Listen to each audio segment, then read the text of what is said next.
The Mona Lisa, a stolen masterpiece. Did you know that the Mona Lisa, one of the world's most famous paintings, was once stolen from the Louvre Museum in Paris? It's a story that captivated the world and remains one of the most infamous art thefts in history. On August 21, 1911, a visitor to the Louvre Museum removed the Mona Lisa from its frame and simply walked out of the building. The theft was not discovered until the next morning, when a museum guard noticed the painting's empty space on the wall. The disappearance of the Mona Lisa sent shockwaves around the world. As one of the most valuable and recognizable works of art in existence, its theft was a major cultural loss. The Louvre Museum was immediately closed to the public, and a massive manhunt was launched to recover the stolen painting. The investigation into the Mona Lisa theft was a complex affair, involving detectives from several countries.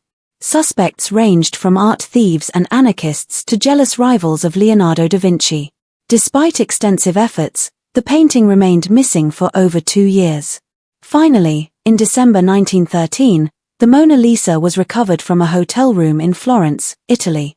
The thief, Vincenzo Peruggia, was an Italian employee at the Louvre Museum who had stolen the painting in a daring act of defiance against the French government.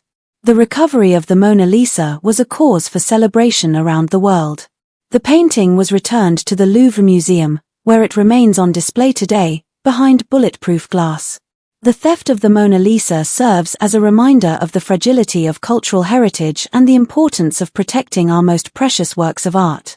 Ready to discover something new? Subscribe now.